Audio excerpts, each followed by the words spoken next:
At 1:43 a.m. on a Tuesday, a man named Michael was finishing a routine evening in Chicago. We can track his exact location through his digital paper trail. He bought a coffee, swiped his card to generate a bank record, and his phone maintained a connection with local cell towers. At that exact second, 600 miles away in Atlanta, a second story was unfolding. A suspect fleeing a burglary was caught on surveillance.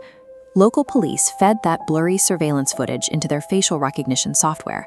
The algorithm scanned the grainy pixels, compared them against a massive database, and identified the man as Michael. The software assigned a 99% match probability to the face, providing investigators with a high-confidence mathematical result. A human being cannot exist in Illinois and Georgia at the same time, yet because of a piece of code, Michael was now the primary suspect in a felony committed in a city he hadn't visited in years.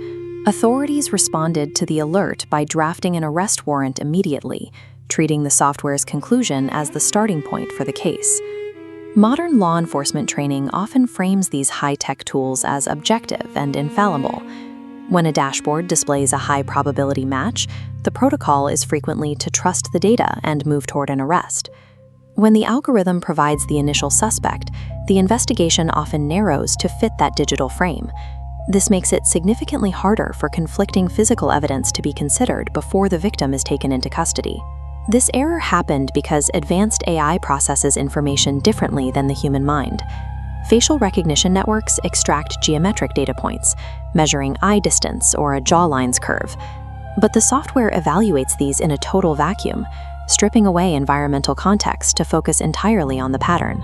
Lacking spatial logic, it cannot compute the physical impossibility of the match. It doesn't know a suspect cannot travel 600 miles in seconds. Artificial intelligence recognizes isolated pixels rather than the laws of reality. It lacks the basic physical common sense that a human detective would use to dismiss a false match instantly. This blind spot is obscured by a metric known as the confidence score. Investigators often interpret a 99% score as a near guarantee of accuracy, assuming the machine has effectively solved the case. This score only measures how closely patterns in grainy footage align with a specific photo in the database. If the database is biased or contains low-quality images, the matching logic fractures.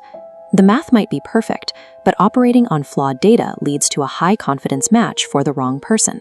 The rise of synthetic identities and AI-generated faces further pollutes these databases, making it more likely that a real person will be matched to a digital artifact that doesn't exist. A 99% confidence score is a mathematical illusion. It provides a sense of security to authorities while masking the technical failures that happen behind the screen. Michael eventually cleared his name, but only after a grueling process of hiring lawyers and subpoenaing his own cellular and bank records to reconstruct his night in Chicago. When the physical evidence finally proved the machine wrong, the charges were dropped. The case was quietly filed away and shoved onto a shelf without a public correction.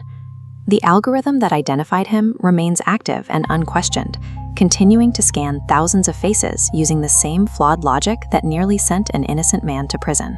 Michael's experience highlights a new friction in modern justice, where a citizen is forced to proactively disprove a digital assertion to maintain their freedom.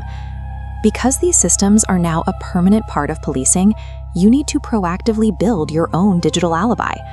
The first step is documentation. By securely archiving your personal location history on your devices, you create a verifiable record of your movements. If ever misidentified, you can cross-reference GPS data with surveillance logs to expose a glaring contradiction between the datasets. The final strategy is to attack the algorithmic logic itself. By highlighting the physical impossibility of a match, you force human investigators to look past the 99% score and acknowledge reality. A meticulously documented timeline acts as a final safeguard, ensuring your physical presence remains the definitive record in an age of automated suspicion. Some stories should never be uncovered.